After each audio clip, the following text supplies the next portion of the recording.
Nora Madison's scream pierced the dawn as blood soaked the sheets of her bed in their small cabin outside Silver Creek, Wyoming Territory, 1878.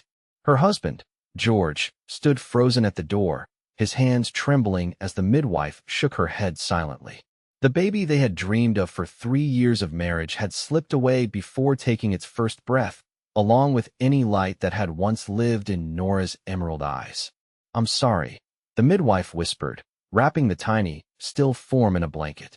"These things, they happen." But to Nora, nothing happened after that day. Not really. She moved through the motions of living, cooking, cleaning, tending their small garden, but the laughter that had once filled their cabin like music had died with her child. She wouldn't speak of it, wouldn't cry after that first terrible day. Instead, she grew silent, a ghost drifting through their home. George tried everything. He brought her wildflowers, told her stories of the cattle drives, even carved her a beautiful jewelry box from pine wood. But nothing reached her. 2 months after they buried the tiny coffin beneath the old oak tree, George Madison rode out on a cattle drive, leaving Nora with promises to return with enough money to start fresh. He never came back. Word reached Silver Creek 3 weeks later that raiders had ambushed the cattle drive. George had been among the 5 men killed. They buried him in unmarked ground somewhere near the Montana border, too far for Nora to even visit his grave. In the span of 3 months, Nora Madison had lost everything: her baby, her husband, and any reason to smile again. The townspeople whispered about the young widow who now lived alone in the cabin at the edge of town, the one who never spoke unless necessary, the one whose eyes held nothing but emptiness. 6 months after George's death, on a bitter January morning in 1879, Nora stood at her garden, staring at the frozen ground. The garden that had once been her pride now lay dormant under snow. Like her heart. "Mrs. Madison?" The voice startled her. Nora turned to find a man on horseback at her gate, tall and broad-shouldered, with sun-bronzed skin and dark hair that curled at his collar. She didn't recognize him, which was unusual for Silver Creek. "I'm Griffin Blackwood," he said, removing his hat and revealing eyes the color of a summer sky. "I rode with your husband on his last drive." Nora felt her chest tighten. "Have you come to tell me something about how he died? Because I've heard enough versions to last a lifetime." Griffin shook his head, dismounting with the fluid grace of a man who'd spent most of his life on horseback. "No, madam. I've come to fulfill a promise." "What promise?" Her voice was flat, devoid of curiosity. "George saved my life during that raid. Took an arrow meant for me." Griffin's voice roughened. "Before he died, he made me promise to check on you. Make sure you were all right." Nora nearly laughed, a bitter sound caught in her throat. "All right? No, Mr. Blackwood, I am not all right. But you've done your duty. You can ride away with a clear conscience." Griffin didn't move. Instead, he looked around her property with a critical eye. "Your roof needs mending before spring rains come. That fence won't keep out a determined coyote. And your woodpile won't last another month of this winter." Anger flared in Nora, the first real emotion she'd felt in months. "I didn't ask for your assessment, Mr. Blackwood." "No, you didn't," he agreed easily. "But George asked for my help, and I aim to give it. I don't need your help or your pity." Griffin's eyes met hers, steady and unflinching. "It's not pity, Mrs. Madison. It's a debt, one I intend to pay." He put his hat back on.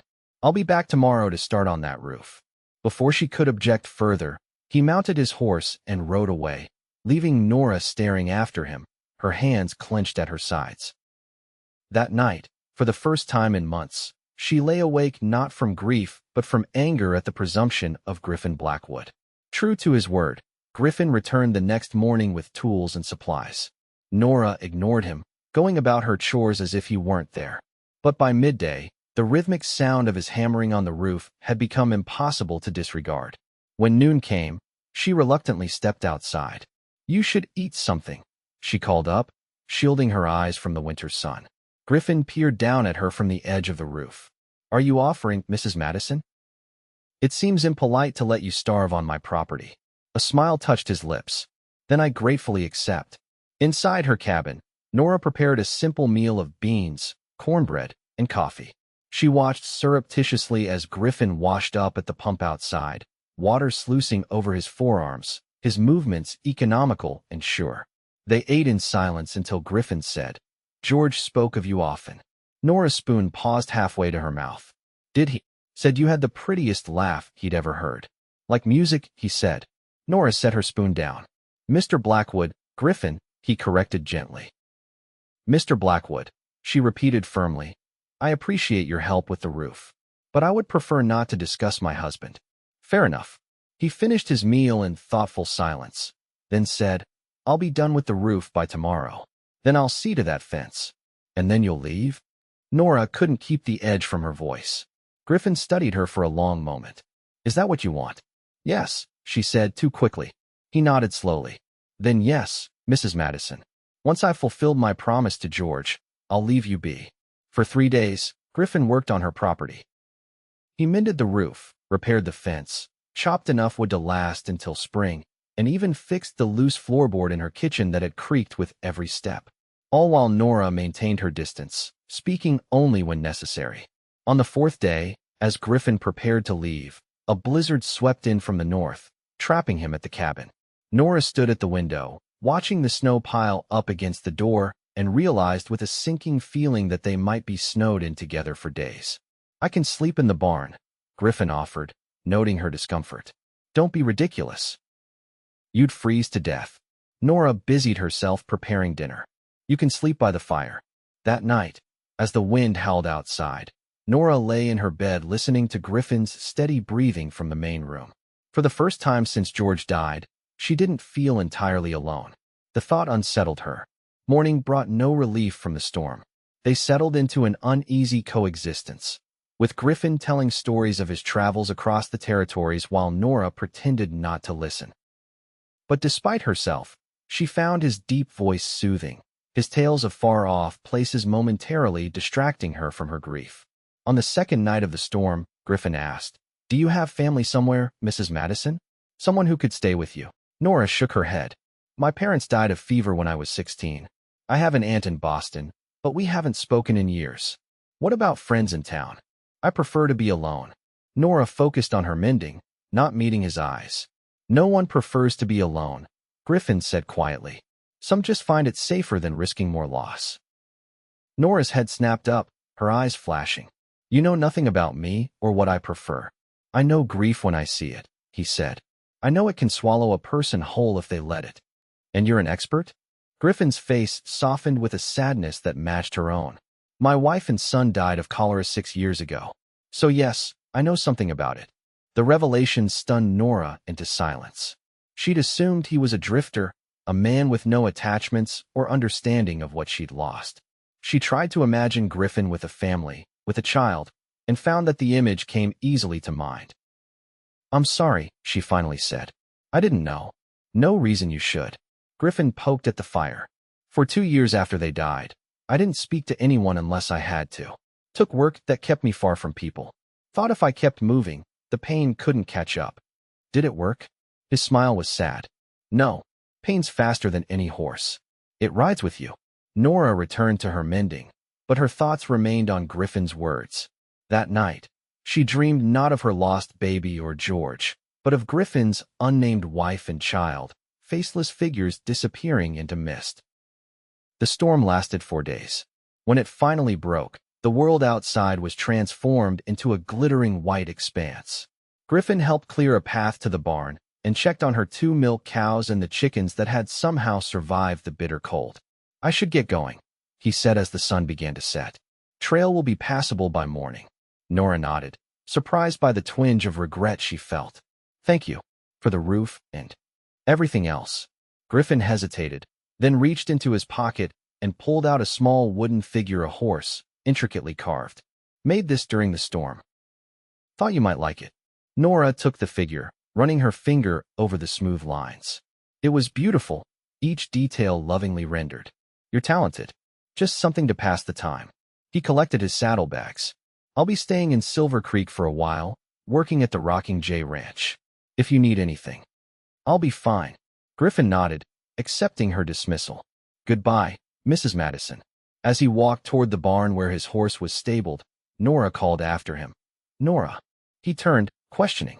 "My name is Nora." A slow smile spread across his face, transforming his features. Goodbye then, Nora. After Griffin left, the cabin seemed emptier than before. Nora placed the wooden horse on her mantle, her eyes drawn to it whenever she passed.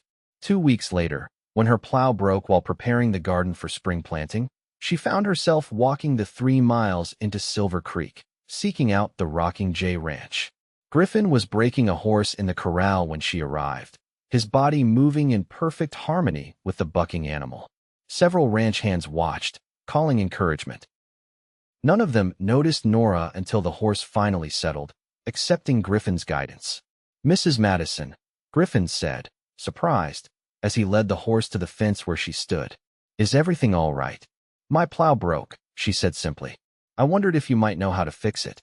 Something flickered in his eyes' satisfaction, perhaps, but he merely nodded. "I can come by tomorrow morning." True to his word, Griffin arrived at dawn the next day. He repaired the plow with efficient movements, then helped her turn the soil in her garden. They worked side by side in companionable silence, breaking ground for what would become rows of vegetables.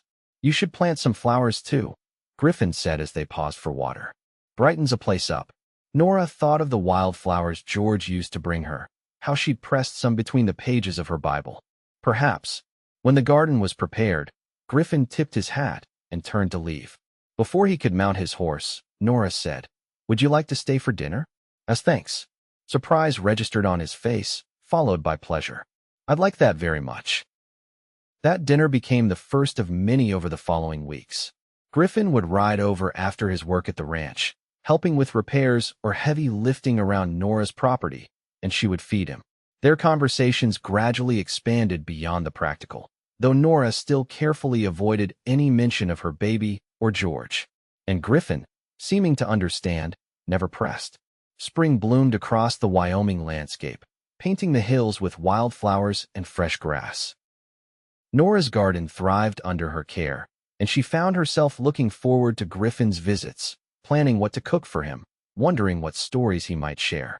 One evening in May, as they sat on her porch watching the sunset paint the sky in brilliant oranges and pinks, Griffin said, "The ranch is having a social on Saturday. Dancing, food, that sort of thing." Nora tensed beside him. She hadn't attended any social functions since losing the baby. The thought of facing the town's pitying glances and whispered conversations made her stomach clench. "You should go," she said. "It sounds enjoyable. I was hoping you might come with me." Griffin's voice was casual, but his eyes were intent when she looked at him. "I don't dance anymore." "We don't have to dance. We could just go, have some pie, listen to the music." Nora stood, wrapping her arms around herself. "I can't." Griffin rose beside her, not touching her, but close enough that she could feel his warmth. "Nora, you can't hide out here forever." "I'm not hiding," she snapped. "I'm living my life the way I choose." "Are you?" His voice was gentle, not accusatory. "Because from where I stand, it looks like you're just waiting for time to pass until you can join George and your baby." Nora recoiled as if slapped. "How dare you? I've been where you are." Griffin continued steadily. "I know what it feels like to think there's nothing left to live for. But there is, Nora. There's so much life still waiting for you." "Stop," she whispered, tears threatening for the first time in months. Griffin took a step closer. "Tell me about your baby." The words broke something inside her. Nora's knees buckled, and Griffin caught her, lowering them both to the porch floor as sobs tore from her throat. She cried for her baby, for George, for the life she'd thought she would have. And Griffin held her through it all, his strong arms a shelter as the grief she'd kept locked away for nearly a year finally found release. She was so small, Nora finally whispered against his shirt. So perfect, tiny fingers and toes. She looked like she was sleeping. Griffin's hand stroked her hair. "Did you name her?" "Elizabeth. After my mother." Nora drew a shuddering breath. "We were going to call her Eliza." "That's a beautiful name." For hours, they sat on that porch as Nora finally spoke of her daughter, of the hopes she'd had, of the crushing devastation when the midwife told her the baby was gone. She spoke of George's grief, how he'd tried to be strong for her, but would weep when he thought she was sleeping, and of her own guilt, the irrational but persistent feeling that her body had somehow failed them both. When she finally fell silent, emotionally spent, Griffin said softly. It wasn't your fault, Nora. My head knows that, she admitted. My heart is taking longer to understand. Griffin helped her to her feet. Thank you for telling me about Eliza. For trusting me with her. Nora nodded, suddenly exhausted. I should go in. Will you think about the social? Not for me, but for yourself. She hesitated, then said, I'll think about it. For 3 days, Nora thought of little else. The prospect of facing the townspeople terrified her, but Griffin's words echoed in her mind. There's so much life still waiting for you. On Saturday morning, she found herself taking out her best dress, a simple blue cotton that George had always admired, and laying it on the bed. When Griffin arrived that afternoon, his eyes widened at the sight of her dressed for the social, her hair arranged in a simple but elegant knot at the nape of her neck. You look beautiful, he said, his voice rough with emotion. Nora fought the urge to change her mind, to retreat back into the safety of her solitude. I'm not promising to stay long. However long you want, Griffin assured her, offering his arm. The Rocking J Ranch was transformed for the social. Lanterns hung from trees, tables groaned under platters of food, and a small band of musicians played lively tunes as couples whirled in a cleared area before the barn. Nora felt eyes turn toward them as they arrived, heard the murmurs of surprise at seeing the widow Madison out in public, on the arm of the ranch's newest hand. Mrs. Madison, Sarah Jenkins, the general store owner's wife, approached with a smile that seemed genuine. It's so good to see you. Others came to greet her, and to Nora's surprise, there was no pity in their eyes, only genuine pleasure at her presence. She realized with a start that she had isolated herself so completely that she'd forgotten these people had once been her friends. Griffin stayed by her side, a steady presence as she navigated conversations that sometimes faltered when someone inadvertently mentioned children or family. But each time, he would smoothly redirect, making her laugh with witty observations or self-deprecating stories about his struggles learning ranching skills. As the evening progressed and the music slowed, Griffin turned to her. Would you honor me with a dance? Every instinct told Nora to refuse, to protect herself from this new vulnerability. But looking into Griffin's eyes, seeing the patience and understanding there, she found herself nodding. His hand at her waist was gentle but secure as he led her in a simple waltz. Nora had forgotten the pleasure of movement, of human touch that asked nothing of her. As they turned beneath the stars, something in her chest loosened, not healing exactly, but the first tentative step toward it. Thank you, she whispered. Griffin's eyes crinkled at the corners. For what? For not giving up on me. His hand tightened slightly on hers. Never. That night marked a turning point. Nora began to rejoin the world slowly, hesitantly, but with growing confidence. She started attending church again, exchanging recipes with other women, even helping organize a fundraiser for the new schoolhouse. And always, Griffin was there, encouraging without pushing, supporting without demanding.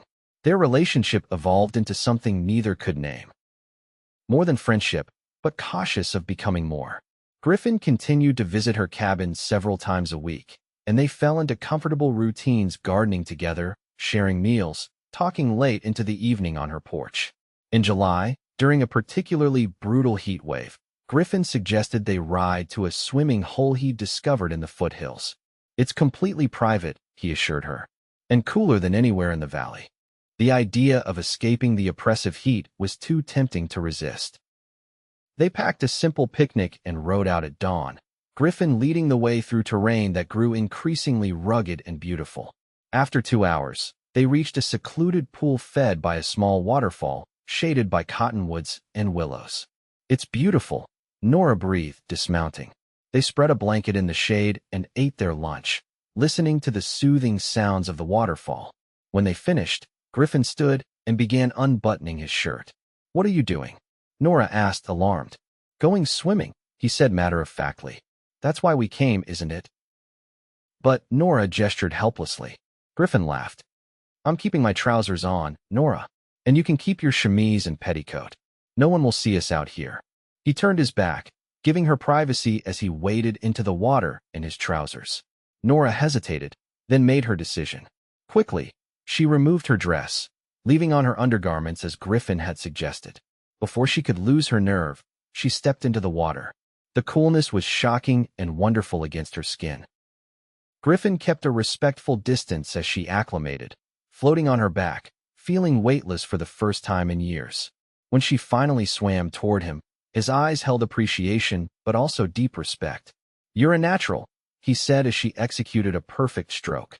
"My father taught me in a pond near our home in Missouri." Nora surprised herself with the memory, one she hadn't revisited in years. They swam until their fingers wrinkled, then dried in the sun on the blanket, talking of inconsequential things: the upcoming harvest festival, the new foal born at the ranch, the book Nora was reading. As the day waned, neither seemed eager to return to town. Finally, as the shadows lengthened, Griffin said, "We should head back before dark." Nora nodded, suddenly shy as they dressed with their backs to each other. The ride home was quiet, both lost in thoughts neither dared voice. When they reached her cabin, Griffin helped her dismount, his hands lingering at her waist a moment longer than necessary. "Thank you for today," Nora said softly. "I can't remember the last time I enjoyed myself so much." Griffin's face was serious in the fading light.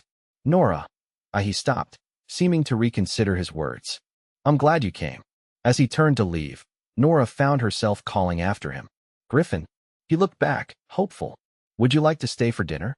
His smile was answer enough. As summer turned to fall, Nora found herself looking forward to each day in a way she hadn't since before the tragedy.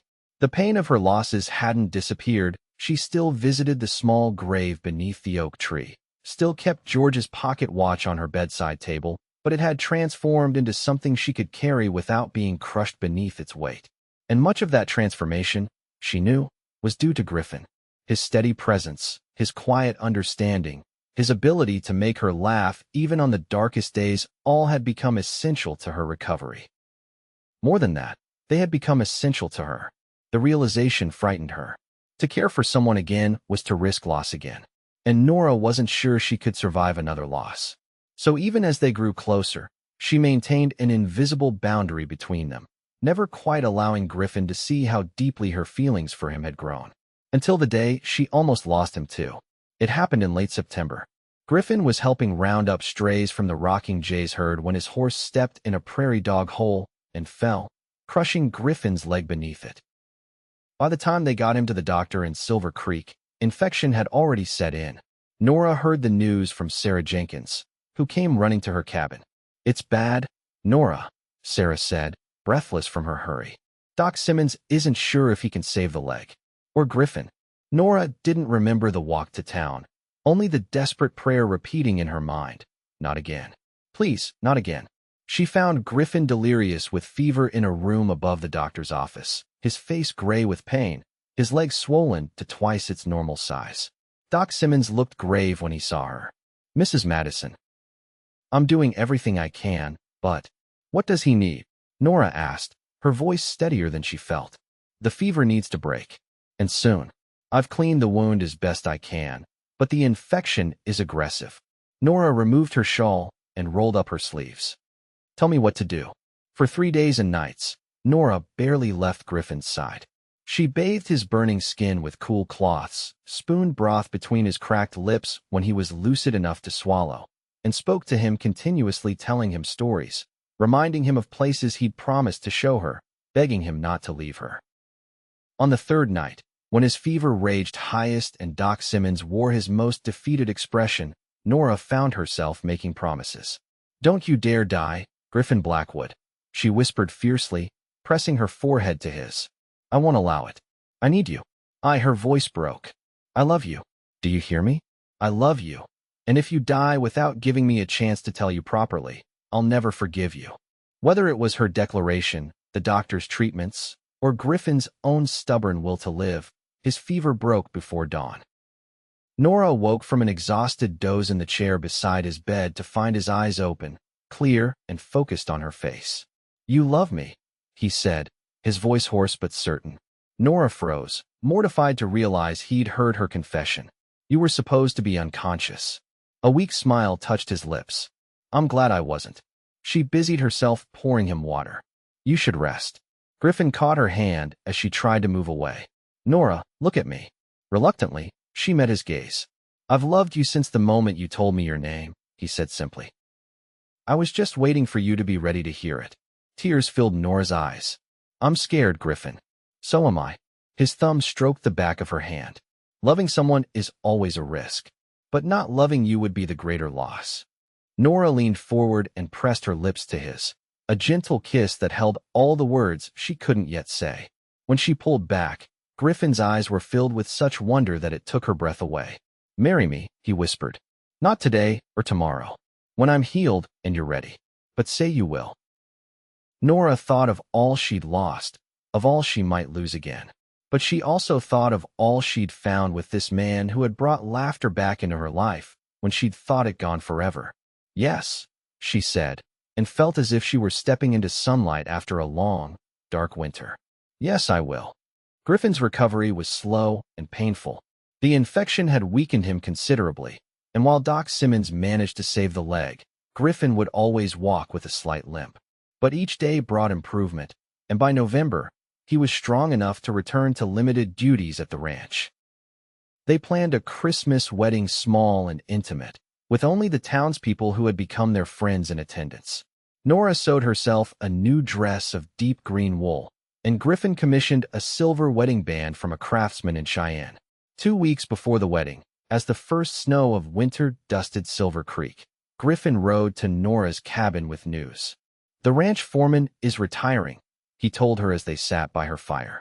Mr. Jenkins has offered me his position. Nora's eyes widened. Griffin, that's wonderful. It comes with the foreman's house, 2 bedrooms, solid construction. It's not as private as your cabin, but it sounds perfect, Nora assured him, squeezing his hand. Griffin's expression grew serious. There's something else I want to ask you. Something important. He reached into his pocket and withdrew a folded document, handing it to Nora. She opened it, scanning the legal text with confusion until she understood what she was reading. This is adoption papers? Griffin nodded, his eyes never leaving hers. There's a 6-year-old girl at the orphanage in Laramie. Her name is Hannah. Her parents died in a fire last month. He took a deep breath. I've met her. She's bright and brave and heartbroken, and she needs a family. Nora stared at him, her heart pounding. You want us to adopt her? Only if you want to, Griffin said quickly. I know it's sudden, and I know she could never replace Eliza. No one could, Nora agreed softly. Then, after a moment's reflection, what is she like, this Hannah? Griffin's face lit up. She has freckles across her nose and the most serious brown eyes you've ever seen. She loves stories Mamie read to her for hours. And she's resilient, Nora. Despite everything she's been through, she still finds reasons to smile. Nora thought of the child waiting in an orphanage, alone and afraid as Christmas approached. She thought of her own empty arms, the love she still had to give. When can I meet her? The joy in Griffin's expression was answer enough. 3 days later, they made the journey to Laramie. Hannah was smaller than Nora had imagined, with a solemn face that brightened when she recognized Griffin. She regarded Nora with cautious hope as Griffin introduced them. Are you going to be my new mama? Hannah asked directly, her brown eyes searching Nora's face. Nora knelt to the child's level. Would you like me to be? Hannah considered this seriously. Do you know stories? Many, Nora promised. And we could learn new ones together. Do you have other children? The question caught Nora off guard. She glanced at Griffin, who nodded encouragingly. I had a baby girl once, Nora said gently. Her name was Eliza, but she went to heaven before she could grow up. Hannah nodded with the simple acceptance of childhood. My mama and papa are in heaven too. She hesitated, then asked, would Eliza mind if I came to live with you? Tears filled Nora's eyes. No, sweetheart. I think she would be very happy to know you're part of our family. Hannah studied her for another long moment, then stepped forward and placed her small hand in Nora's. Then I would like you to be my mama. They brought Hannah home the next day, her few possessions packed in a small carpet bag. The townspeople of Silver Creek embraced the child immediately, showering her with welcome gifts and invitations to play with their own children. Hannah blossomed under the attention, her solemn face increasingly brightened by smiles. Nora and Griffin were married on Christmas Eve in the small church, with Hannah standing proudly beside them in a new blue dress. As they exchanged vows, Nora looked into Griffin's eyes and saw their shared journey from grief to healing, from loss to new beginnings. "I now pronounce you husband and wife," the preacher declared, and Griffin kissed her with a tenderness that brought tears to her eyes. That night, after putting an exhausted but happy Hannah to bed in the foreman's house that was now their home, Nora and Griffin stood on the porch, watching snow fall gently on their new beginning. "Are you happy?" Griffin asked, his arm around her waist. Nora thought of all they had overcome, all they had found together. She thought of Hannah sleeping peacefully in the room that would always be hers, and of Eliza, whose memory would always be honored in their home. She thought of George, who had unwittingly given her the greatest gift in sending Griffin to her door that winter day. "Yes," she said, and realized it was completely true. "I am happy." Griffin kissed her temple. "Listen," he said softly, and in the quiet of the winter night, Nora realized she was laughing a sound of pure joy that she had once thought gone forever. Griffin had given it back to her, along with a future she could believe in again.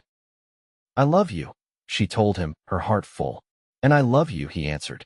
"Today, tomorrow, and all the days to come." As they stood wrapped in each other's arms, Nora knew that grief would always be part of her story. But now it was no longer the whole story. Now there was love and laughter, family and hope. Now there was Griffin, who had taught her that the heart can break and still heal, that loss can give way to new beginnings, that after the darkest winter, spring always returns. And as snow continued to fall around them, covering the world in possibilities as endless and pure as the Wyoming sky, Nora Madison Blackwood welcomed the future with an open heart. Over the years that followed, the Blackwood family became a cornerstone of the Silver Creek community. Griffin's skill with horses and fair management made the Rocking J Ranch more prosperous than ever, while Nora discovered a talent for teaching when she began tutoring Hannah and several other children whose farms were too distant from the town school. Hannah grew into a confident young woman with her adoptive father's easy charm and her mother's quiet strength. When she was 10, the family welcomed twin boys Gabriel and Grant, whose arrival was bittersweet for Nora, bringing both joy and memories of Eliza. But Griffin was there through her tears and fears, reminding her that love multiplies rather than divides.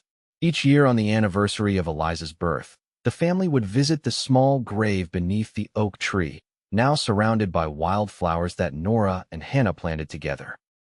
They would tell the twins stories about their sister in heaven, ensuring that she remained a cherished part of their family narrative. In the spring of 1890, 11 years after Griffin had first ridden to Nora's cabin, they stood together watching Hannah graduate as valedictorian of Silver Creek's first proper school.